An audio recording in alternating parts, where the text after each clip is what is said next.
Hey folks, so for the next couple of days, I wanted to kind of pop in and talk about bottle shock. And in the most simple terms, bottle shock is when the chemical bonds of a wine become temporarily disrupted due to the continuous jostling of the wine with long-term transportation, or in the winemaking process when the wine goes from barrel and tank to bottle. Now, before I go any further, I did want to break this discussion up into two separate videos because there are different factors around bottle shock in the terms of transporting the wine, and then there are different factors that kind of come into play with the bottling of the wine and how this can all lead to that bottle shock or bottle sickness that we're talking about. So for today, I just want to talk about bottle shock when we are discussing transporting wine. So in the most simple terms, bottle shock is when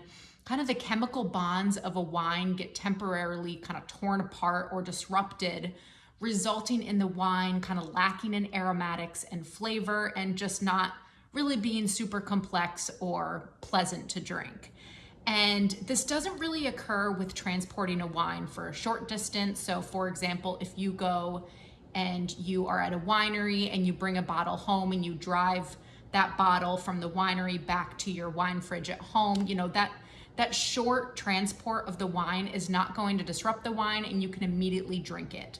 But if you're shipping a wine, say from Napa to New Jersey, or you are on vacation in Italy and you ship a wine back to the States, you may want to let it rest. And there's a lot of debate around if bottle shock is overhyped or if it's a real concern. But I posted a video yesterday on this and I already got a lot of really good feedback and kind of debate going on in the comments thread, which I absolutely love. I find wine to be totally fascinating. So I love when people can kind of go back and forth and debate all of these different topics. But I think when it comes to transporting wine and having wine shipped to you, it's always best just to, for me personally, err on the side of caution. I think that wine can be incredibly expensive, especially if you are having it shipped, because then you got to pay shipping costs. And if you are, having it at home and it's something that you've invested in, just let it rest for a few weeks before opening it. And for my own production for Flip Turn Cellars, when I'm shipping wine out, I usually, in the package that I send to folks, I'll just send a card just letting them know, thank you for your order. In order for the wine to be tasting its best, let it rest a little bit after receiving it and give it a couple weeks before opening. And as an example, there's a lot of discussion around how long you should let a wine sit after receiving it via air travel, via ground transportation, or even if it's like put on a cargo ship from Europe to the States. There's a lot of debate on how long to let the bottle rest. I typically say give it a couple weeks, but I've even had wine professionals say, one person said, for every day that it's in transit, you should allow for a week for it to rest. And when my husband and I went to Bordeaux back in 2019, we obviously loved all the wine there and purchased a bunch of wine to be shipped back to the States.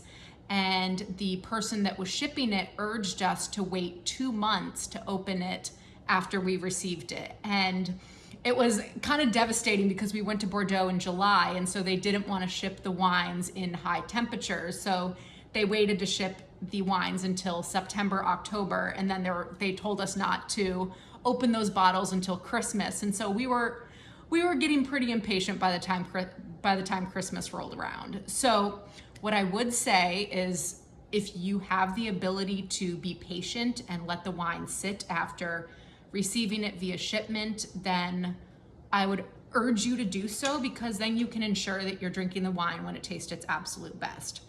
But if you're someone that is extremely impatient and you like that immediate gratification and you just want to open the bottle as soon as you receive it in the mail, my recommendation would be to decant it, or maybe buy 2 of the same bottle and then have one that you can enjoy immediately upon receiving it, and have one that you can enjoy at a later date and kind of just see how it opens up that second time around. But yeah, never judge a producer based on opening up a bottle of wine if the aromatics and flavors are muted right after shipping. Just be patient. And of course, if you think Bottle Shock is overhyped, put it in the comments. I would love to kind of start a conversation around this and hear what you have to say, whether you're in the industry or just a wine lover. And tomorrow I'll pop in and talk about kind of how Bottle Shock settles into a wine after bottling at the winery. So it's a whole other topic. Okay, that's it for today. Bye.